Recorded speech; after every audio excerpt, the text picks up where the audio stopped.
Hawker উচ্ছেদের নোটিশের সময়সীমা পার হতেই নবদ্বীপ ধাপ স্টেশনের সামনে এক এক করে দোকানপাট সরিয়ে নেওয়ার কাজ শুরু করল রেল হকাররা। বৃহস্পতিবার সকাল থেকেই শুরু হয় নবদ্বীপ ধাম স্টেশনের সামনে থাকা হকারদের একাধিক দোকানপাট এক এক করে সরিয়ে নেওয়ার কাজ। উল্লেখ্য, চলতি মাসে পূর্ব রেলের পক্ষ থেকে নবদ্বীপ ধাম স্টেশনের সামনে থাকা একাধিক স্ট্রিট হকারদের উচ্ছেদের নোটিশ জারি করেছিল। নোটিশে বলা হয়েছিল 29শে মের মধ্যে রেলের জায়গায় থাকা সমস্ত দোকানপাট সরিয়ে না নিলে রেল দপ্তরের পক্ষ থেকে ব্যবস্থা নেওয়া হবে। সেই সময়সীমা শেষ হয় আজ ভোরে।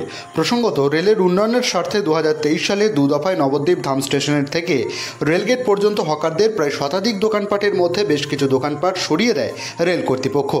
বাকি দোকানগুলি নিজেরাই সরিয়ে নেয় অন্যান্য হকাররা। এ বিষয়ে রেল দপ্তরের পক্ষ থেকে উচ্ছেদের নোটিশ পাওয়া এক স্ট্রিট হকার সমস্ত বিষয়টি জানালেন। সব খবর সবার আগে মানুষের সাথে মানুষের পাশে। সৈয়দ আবু জাফরের রিপোর্ট, MBS নিউজ।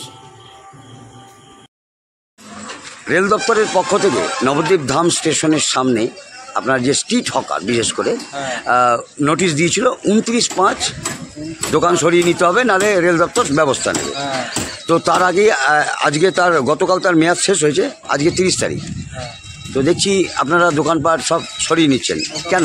সরিয়ে নিচ্ছি এখন ওরা এই যে ভেঙে দেবে বলছে, ঠিক আছে, তারপরে মানে বুলডোজার চালিয়ে দেবে। হ্যাঁ, এর আগেও করেছিল। হ্যাঁ, এর আগে তো 2 ধাপে এরকম তুলেছে।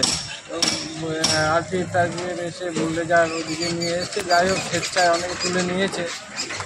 এখন আমাদের নোটিশ দিয়েছে, এখন মোটামুটি এখানে 26 সবাইকে দেয়নি, 30টা দোকানে দিয়েছে। আচ্ছা, তাই সেই মোতাবেক খোলা নেওয়া হচ্ছে। হ্যাঁ, সরিয়ে নেওয়া হচ্ছে, তাই তো? নেওয়া হচ্ছে। এবার যেটুকু যা পাওয়া যায়, এবার ভেঙে দিলে যদি পুরোটাই চলে যায়, এই কারণে এবার আমাদের দোকানে এবার এখন মিস্ত্রি এসছে, এবার কারেন্টের লাইনগুলো রয়েছে, এগুলোর জন্য একটু আটকে রয়েছে।